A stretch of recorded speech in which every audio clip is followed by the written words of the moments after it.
In this lecture, we are going to talk about field balancing.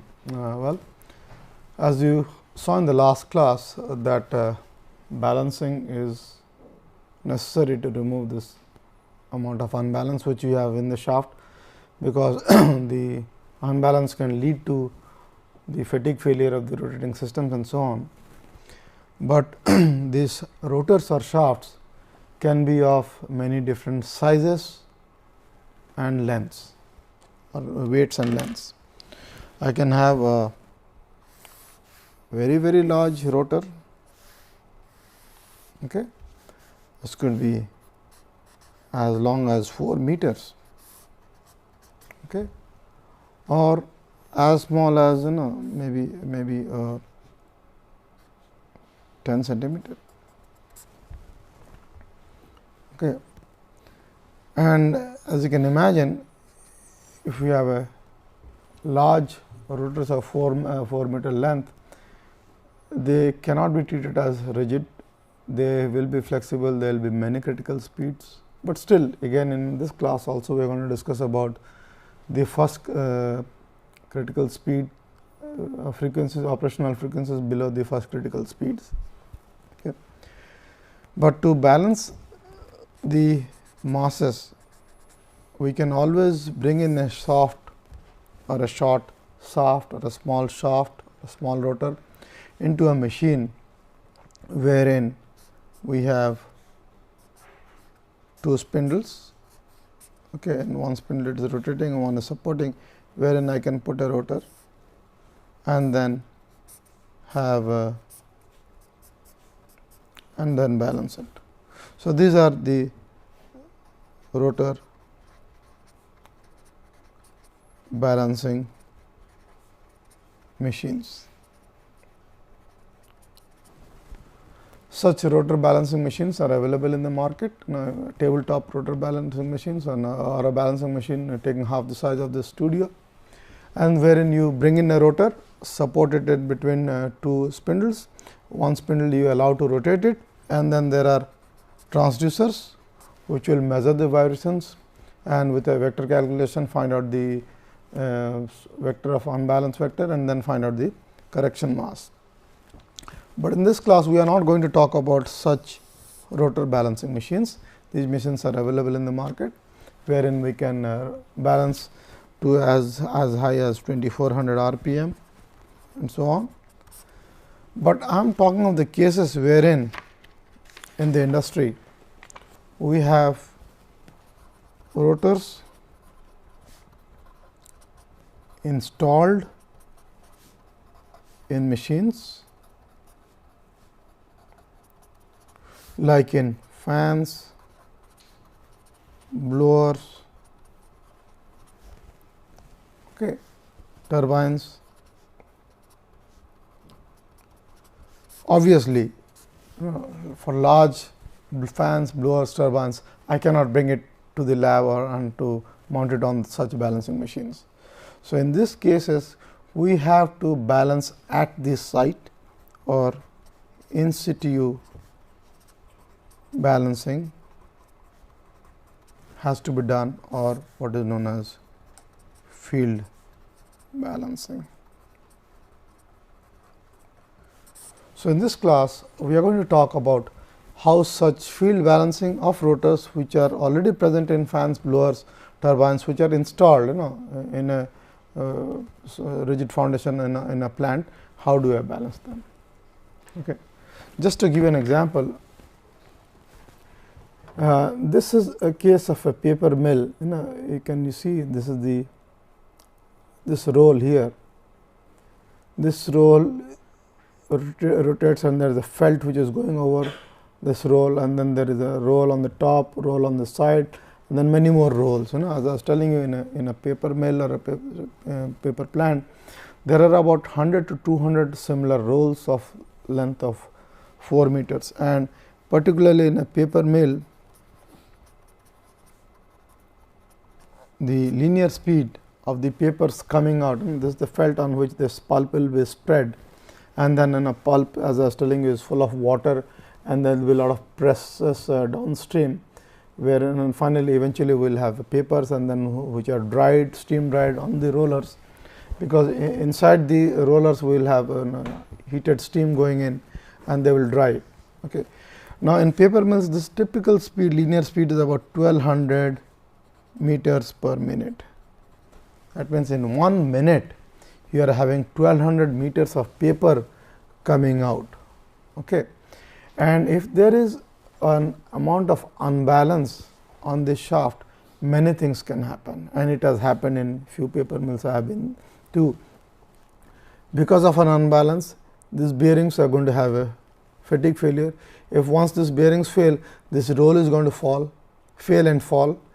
This falling roll may damage few other rolls, and because this is a very continuous serial process, if one roll breaks, the entire production has come to a standstill unless you repair it. So, in fact, that is the reason why all these bearings in a paper mill are very critical, and they are monitored real time round the clock by having pre-installed sensors on these bearings, and wherein round the clock they may monitor the vibration levels coming onto the bearing, okay, and by which they can also detect what are the possible causes of the bearings faults. Is it because of unbalance? Is it because of something got deposited, because of some sludge getting the seals here were not proper, and then the sludge got into the bearings, and or the heating was so high that the lubricated bearings, the grease or the lubricant burnt, and the black carbon residue became a hard particle, and that particle went in the bearing and damaged the bearing. So, as I was telling, this is dominoes effect, one affects the other. Okay. So, but imagine such a roll cannot be brought to the shop to the lab to be balanced. In many cases, such rolls, when they are initially manufactured, they are actually balanced at the long manufacturing machines itself, wherein we have the process of rotating it and supporting it on bearings. But in a plant where already such rolls are rotating and existing, how do we balance them is the problem we have in hand. So, again we will see what are the methods of field balancing. One is as I was telling you, for the case of the static balancing, we will do the single plane balancing, wherein we measure the amount of unbalance and put a balancing mass or a compensating mass 180 degree from the unbalanced mass, and then they balance it. Okay. So, that is either you through a single channel phase and vibration measurement, or through a 3-point vibration measurement is what we are going to discuss in this class. And I am not going to talk about multiplane balancing in this class, but there are many commercial softwares which are available, wherein you all need to do is measure the bearing vibrations at both the outward inward and outward bearings, or both the support bearings, and then the software, once you give the amount of unbalance at different locations, the software is going to tell you in which correction plane what kind of unbalances to be put at what degrees. Because in methods of, if I look at a method of balancing, the very important thing in balancing is from a reference axis.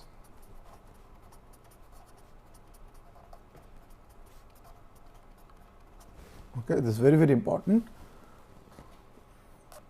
What is this theta and what is this amount of unbalance? Once I know the amount of unbalance and the location, my job is done. Then next what I have to do is at another location, this is pi, I will put the correction mass m, and then the forces will balance, and I would have done static balance the shaft. But the problem is, so I have two unknowns, one is theta, other is m,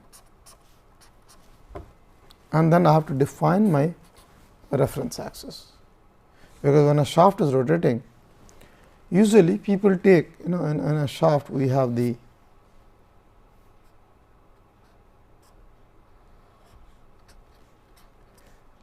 is the keyway, and as I was telling you, when we talked about the case of the velocity transducer, whenever I put a transducer above the keyway and if this shaft rotates, for every rotation I am going to get a pulse, and this is the time period, and if I know the speed, I will know this corresponds to 360 degrees for the time period, one time period. So, I can define at what time what is the degree from this reference axis. So, this is how phase measurements are done.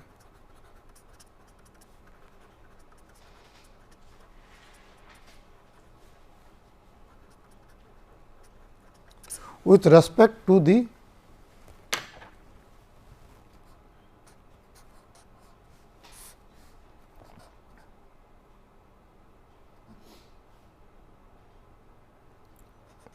reference to the vibration pickup, which could be a tachometer, tacho probe, which could be an accelerometer as well.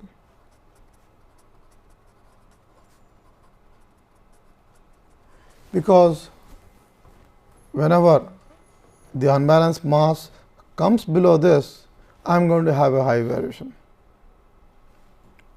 So, that again, if I have this unbalanced mass coming here, I am going to have a high level of vibration. Okay. This means that my unbalance is at this location. Okay. How much away from this the unbalance is, we can detect it, and I will show you how this is done.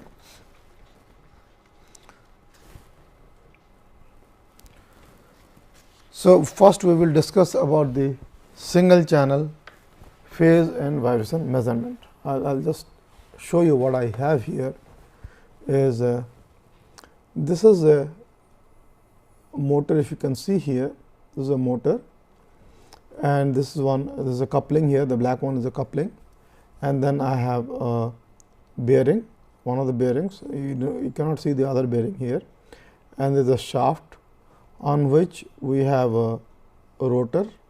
Okay. This everything was to begin with perfectly balanced. We created an unbalance by just putting in a bolt onto this rotor.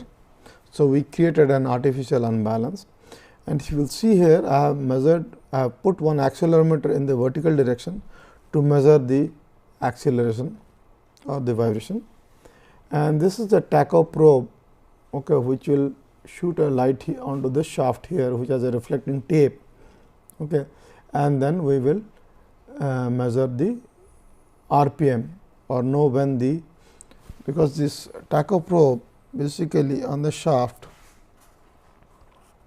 I have a reflective tape, thin reflective tape. So, this tacho probe shoots a light beam and then it gets reflected when the shaft is rotating. Okay, so, it will give this is my 0 degrees. I will start my 0 degrees from this location. Sorry. Okay. And then when it comes to the next cycle, I know 360 degree has occurred. So, it has rotated, and at the same instance I have in fact this shaft, or maybe I will go to the next diagram. Yeah, you can see here. If you see this marker here, okay, this is the reflective tape. This means this is 0 degree, okay, and right at 0 degrees I have put my unbalance here mass. This happens to be the case when I could have put it in arbitrary anywhere, but there is always a relative phase between this RPM detector and the accelerometer, and that is fixed. Okay. So, whenever I measure this, the phase of this is always with respect to this, okay, and that is fixed. So, initially I gave an unbalance at 0 degrees. I put some mass of unbalance and made the system unbalanced, and then we measured the vibration level. Okay. And what we did here is the initial unbalance response. Okay, this is the vibration as recorded by the accelerometer mounted in the vertical direction, and this was run at 1440 rpm, but we got a 24.06 hertz, and the initial vibration level is 11.5 millimeters per second square. Okay. Now, with the FFT analyzer,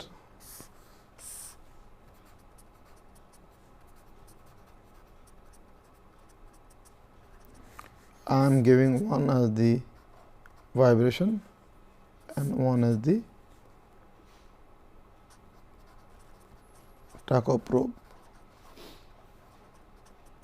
So, channel X, channel Y. What I have done here is basically plotted S X Y, sorry S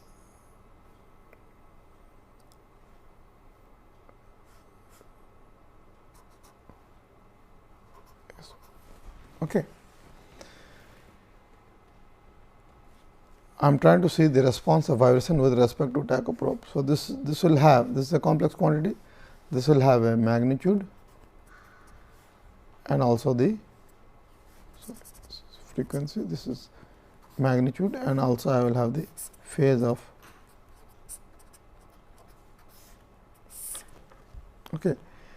And this phase, you will see all these lines, these are up from measure from 0 to 500 hertz. But I am operating at 24.06 hertz. Okay.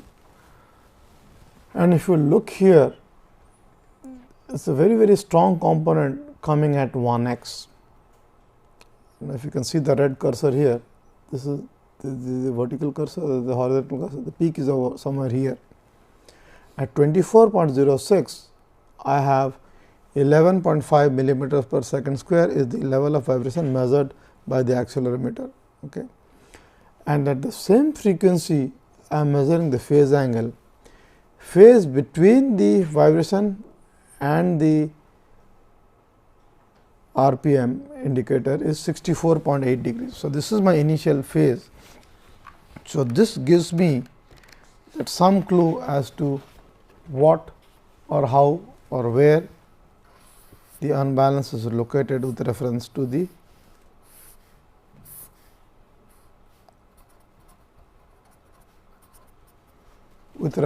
measured acceleration. Okay. So,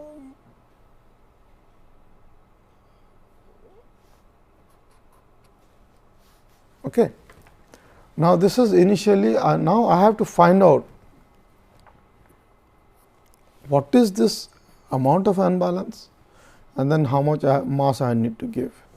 So, this gives a vibration level, but it does not tell me what is the mass, and that is what I need to do. So, the very first step, once I have measured the unbalanced response and know the phase angle with respect to the rotational speed and the accelerometer, I have to give a trial mass. I will give a known mass of about 6.14 gram. I have just measured it here, and then I will attach it at some location. So, this was my initial unbalance. At another location, I have put 6.14 as the trial mass. Okay. And then this is another view, you can see the accelerometer wherein I am measuring, and of course, this side there is the tacho probe. So, I have just put an unbalanced mass a trial mass of known weight 6.14 gram. Okay. And then I need to again rotate it. Again at the same location, I will measure the vibration and the phase angle. Now, this vibration has become 12.8 because of the trial mass, and the phase angle at that same frequency has become 121 degrees. Okay, and this is all I need to do. Then what I will do is I will calculate the compensation mass and angle by this formula. Okay. So, m 0 will be nothing but what was our V naught? Initial V naught was 11.5 and trial I am getting 12.8 times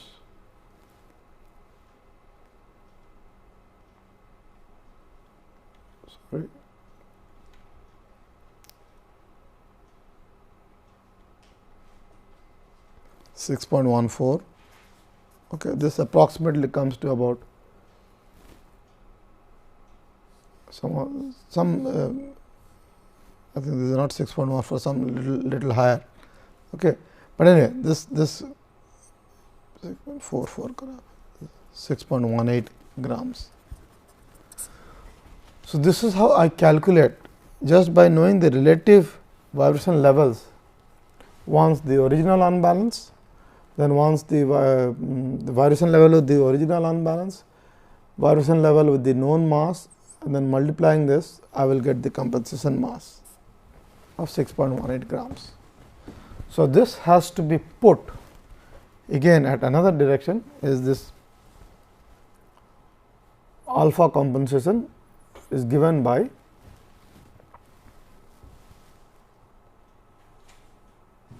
alpha t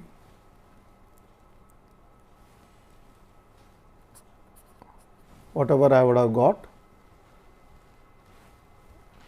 this angle 121 degree, and then alpha naught was my initial, and then 180 degree, and this happens to be 67.7 degree measured from the trial mass axis. Okay.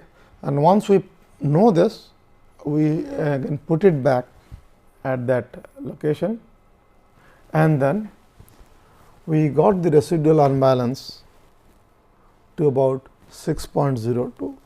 The same location, the balance amount has got reduced.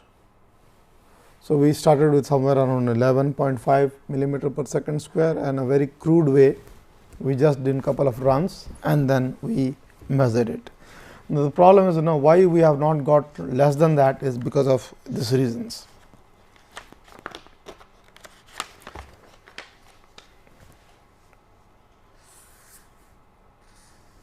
So, this disc, there are actually holes around it. Okay. And these holes are placed at about, there are 18 holes are about 20 degrees. So, if I calculate, this is my 0 degrees, if I calculate any angle, it has to be multiples of 20 degrees, but I got some reading as 67.7 degrees. So, either I put it at a 60 degree mark or an 80 degree mark. Because of this problem, the residual unbalance is not quite less. Okay, but so this is very important that these errors happen in practice also. That is one location. Another is regarding the radius. The same amount of unbalance, okay, m r is equal to m star r star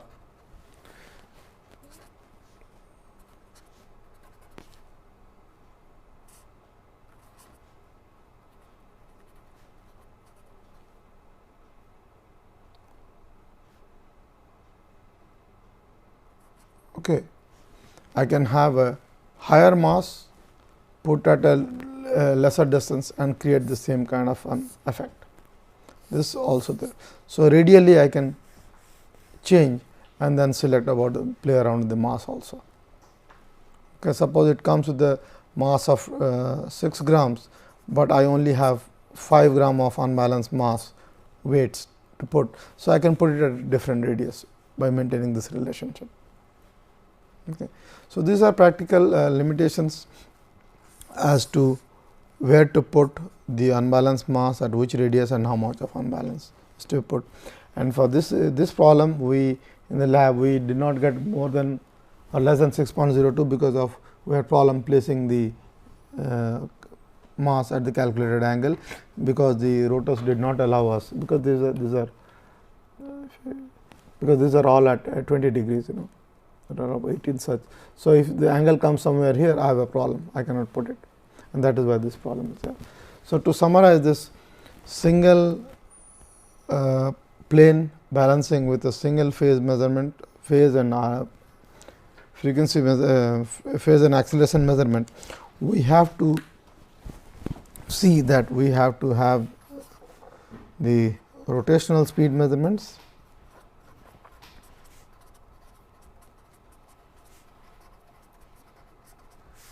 and we require a phase measurement, and then we have to do a vibration measurement.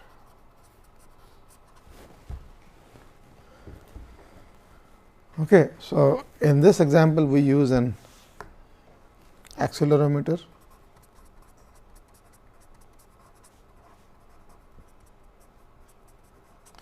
for this phase we use an FFT analyzer, and then we use the tacho probe. Okay, this is very expensive in the terms of the equipment we have used. We require 3 equipment to do this. But another very easy way to do the vibration balancing of shaft is what is known as the 3-point balancing. As it says, this requires no phase measurements. So, we do not require an FFT analyzer, but of course, it requires 4 sets of vibration measurements. It requires 4 sets of vibration measurements, but to measure vibration only on vibration meter can be used. Okay. Rotational speed measurements is not required, but we need to frequently start and stop the machine, because 4 measurements have to be done. In this 3-point vibration measurement, basically what we do is, we do not know where this unbalanced mass is. Okay, I will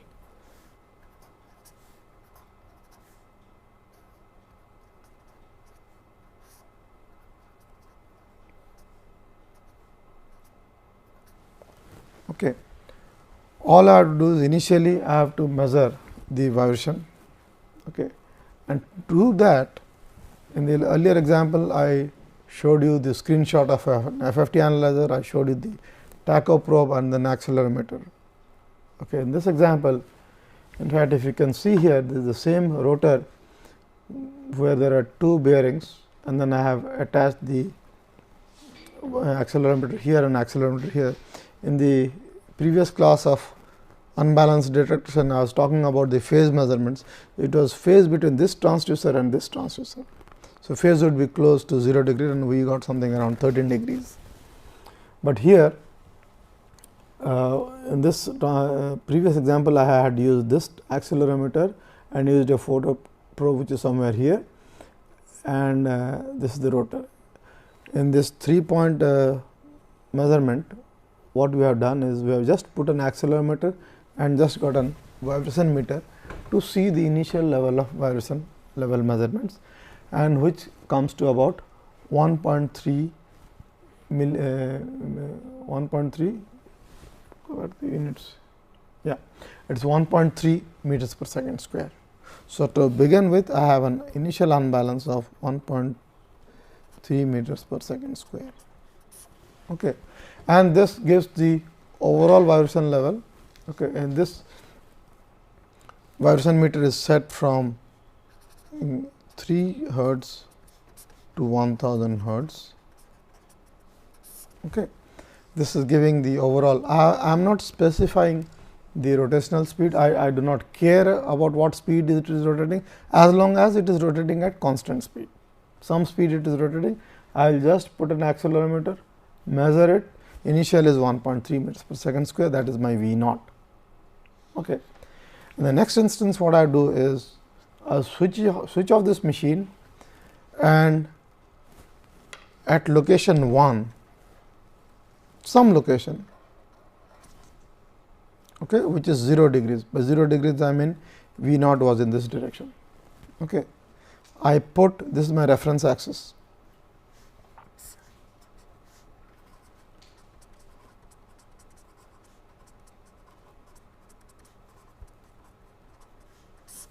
Because reference axis is very important, because once I come up with some angle, it has to be always measured with relative to some axis. So, initially I decided that wherever I have put my this axis, and with this I am measuring V naught, and I will put V 1 here. Okay. This becomes my V 1. This becomes my V 1, because this is V naught I am measuring. V 1 aligns with this, and this is my 0 degree to begin with. So, henceforth any angle calculation I do, I will take this as 0 degree, this point as 0 degree, and then move along the rotation of that direction. If I move opposite to the direction of rotation, the angle will be in negative. So, this is my 0 degree, going clockwise in this direction will be the positive axis. And then what we did is, at 0 degree, I got my V 1 as 1.56 meters per second square with the first run, and of course, V naught was 1.3 meters per second square. Okay. And mind you, these are all vectors, though I am writing it as magnitude, but they are at a particular angle. Okay. These are all vibration vectors. So, 1.56 meters per second square. Next is I removed the mass from V 1, switched off the machine, removed the mass from location V 1, moved to this location V 2, mounted, and then rotated the system. So, vibration level at 120 degree, that means when I have put the mass at 120 degrees, this is the vibration level, and that comes to 2.03 meters per second square. Okay. Now, imagine if this was a perfectly balanced machine, I would have got all this as same. Okay. And then in the next case, I moved it to 240 locations, and I am getting V 3 as 0.735 meters per second square. What did I say? Just a second. This is 0.735. Yeah. 0.735 meters per second square.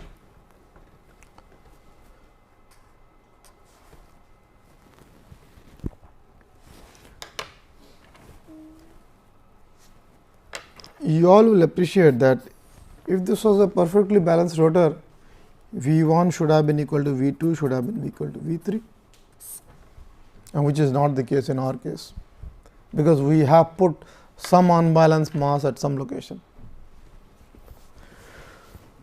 And now what you have to do is a very simple thing. You have to find out a vector V t, which is nothing but the, of course, I will denote it as vectors now.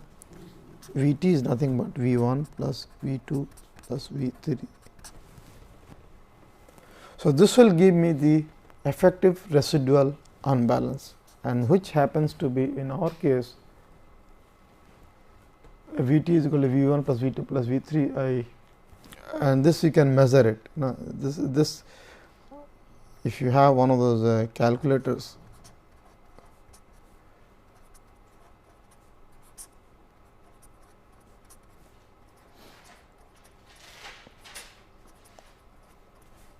you can find out the Vt magnitude and Vt phase. Okay. And once we have done that, you take this equation m naught is equal to V naught by Vt times mt, and V naught was this, and we had given a mass to begin with. I think in this case we had given a mass of m trial was about 6.18 gram. So, using this equation, m naught is equal to V naught by Vt times mt, I will get the mass m naught, and then once I know this angle, I have to just put it Vt plus 180 degrees, okay, from this location, because this is my starting point. Okay, so, I will get a Vt angle, I will place it on this and then add. So, I will know the location of the Vt angle, that is my unbalanced mass direction, and then 280 to that I put that unbalanced compensated mass, whatever m naught I calculate, and I finally land up with 0.629 meters per second square. To start with, I started with 1.3 meters per second square, and then I land up with 0.629 meters per second square. Again, in this example, you would see that we have not quite reduced it, because of again the same reasons, that the mass which we measure, maybe it is always a problem, sorry. The mass which you measure 6.14 grams is quite not what it was expected. Maybe if it says 6.23 grams, I may not be having very close manufacturing trial weights. So, I took the closest available to me was 6.14 grams. So, this is a mass in accuracy. Other is angle location. Okay. So, in practice, how do we overcome this? Again, in practice, there are a lot of trial weights of different size and shapes, but usually in many of these rotors, you will see many times they weld, either weld masses, the final mass, or grind off. Okay. This you will notice in the ceiling fan hubs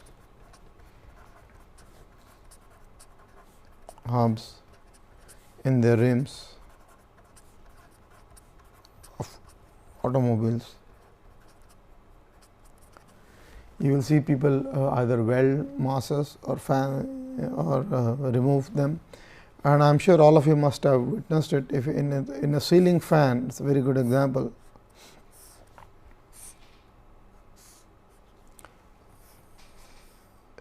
Many of the ceiling fans, the high end ceiling fans, they come with a set of blades, which are many times balanced to that particular fan. Okay.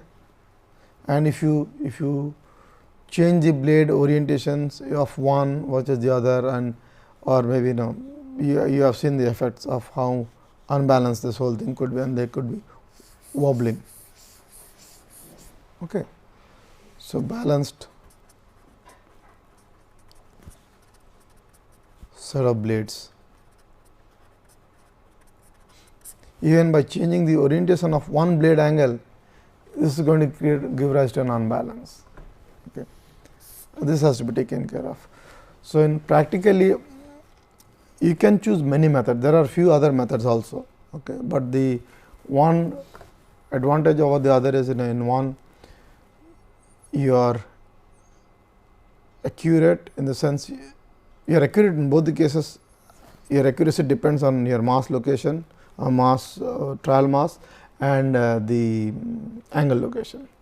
But in one case we need to do more measurements, and we need to frequently start and stop, like in the 3-point balancing, but the measurement is very simple. All you require is just a portable handheld vibration meter, and you do not require any phase measurements.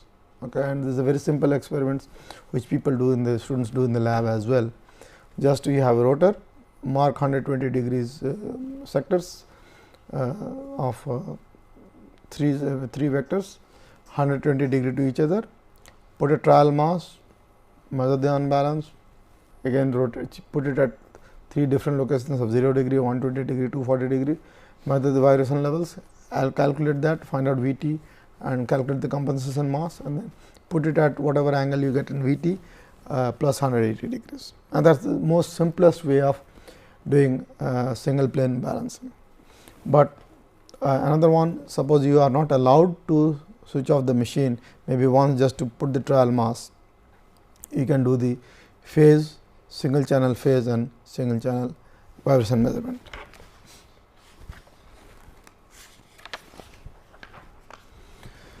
But there are many commercial software available for balancing. I will just show you the screenshot of one such balancing software which we have in our laboratory, and this is how it looks like. Okay. And there are in this balancing software there are many options. You can do single plane, you can do multiplane.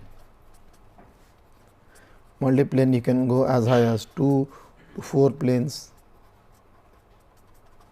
Okay, but in this class we just discussed about the single plane balancing.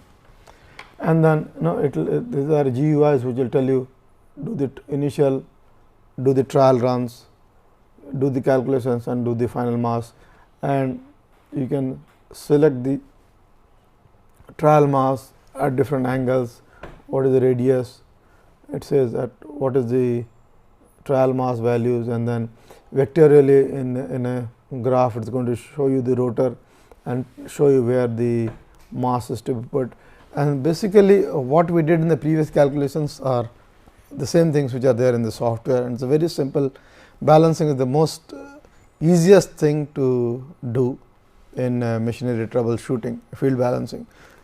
Only thing that you should have the perfect instrument to measure the vibration and the phase or the phase, and then of course you have to measure the RPM also. Many times what happens, this is while you are doing the balancing, if it is maybe this balancing operation takes about couple of hours to do the a large plant, it takes couple of hours to switch on a system, switch off the system, and while you are doing the measurements, what if the speed has changed, and that is very very important. If the speed changes, all your vector diagrams have no meaning, because they would have changed as well, the magnitude would have changed. So, you have to have ensure that always the speed is the same. Okay. In the laboratory it is okay, we can make sure that it runs on constant speed. In fact, while we do measurements in the laboratory, we actually have our systems run on UPS and constant voltage and current supply.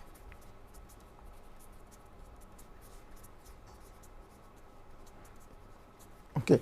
But nowadays in many of the industries we have this VFD drives, okay, with closed loop compensation, so that the speed invariably does not change. Okay. Once the speed does not change and speed you have measured correctly, and what are the ways by which you can measure speeds from an industrial rolling system is usually tacho probes or laser based probes.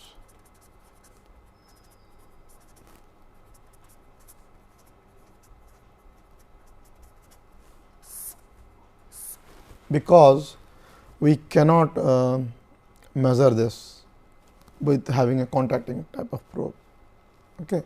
And we may not be allowed to go very close to the rolls, rolls rotating at high speeds, high temperature. Think of a steel plant, a cold rolling mill, CRM, an HRM, where the rolls are rotating at very high speeds, we cannot even go close to them because of safety issues, because of temperature issues. In those cases, we can shoot a laser beam, get the reflected beam back and measure the angular speed, or some of them are pre-installed with digital RPM indicators, wherein they have a reluctance type pickup which are used to measure the rotational speeds. Once we have a good feel of the rotational speeds, only requirement in balancing is obviously if you have to balance, you have to add weight or remove weight. So, we need to stop and start the machine to do the field balancing. Nowhere you can do balancing without switching off the machine, okay, because we have to put weights and remove weights and so on. Okay.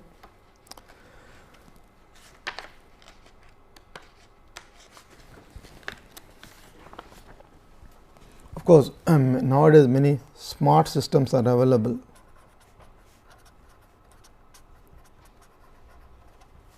where balancing using counterweights, okay, wherein you are monitoring the vibration level, and then at a particular phase, if you see that unbalance is occurring, there will be systems which will move the counterweights either inward or outward. Okay. There will be guides by which this can be moved, so that you take care of such unbalances. Okay. And there are smart systems. I mean, there are many ways, but we are not talking about these innovations yet. Okay. But in this class, in the previous class, we just introduced you to the case of unbalance. Okay, how we detect unbalance, and in this class I just told you two simple measurement techniques to do field balancing. In one case, it was the single plane measurement by phase measurement and the acceleration measurement or the vibration measurement, wherein we need not switch off so often. And the second example, I told you about the 3-point balancing, wherein we have to just have a vibration meter, which is very cheap and handy, and we do not require to measure the rotational speed or the phase. So, very cheap that way, but only disadvantage is that you have to stop it about 4 times, 3 to 4 times to add on the masses. Okay. And then commercial softwares are there, where we can do balancing in many planes. Of course, there you require software alone cannot do the balancing. You have to do the measurements in situ at the bearing locations. Okay. Sometimes the problem happens that how do I do the locations measurements along the rotor.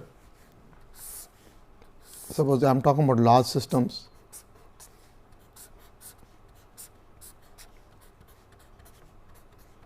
So far we have discussed about rigid rotors, and suppose this is a flexible rotors, large steam turbines or gas turbines. In this case, what happens? There may be because of mode shapes. So, what we can do is, I need to measure along this length of the shaft. So, I can shoot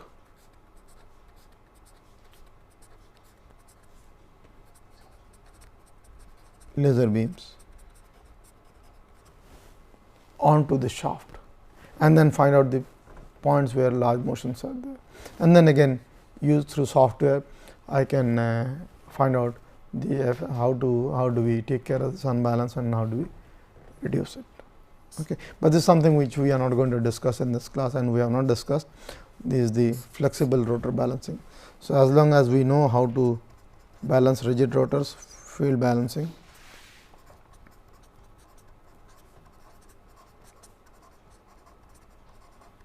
we are doing good. Okay. I think with this I will stop this class. Okay. Thank you.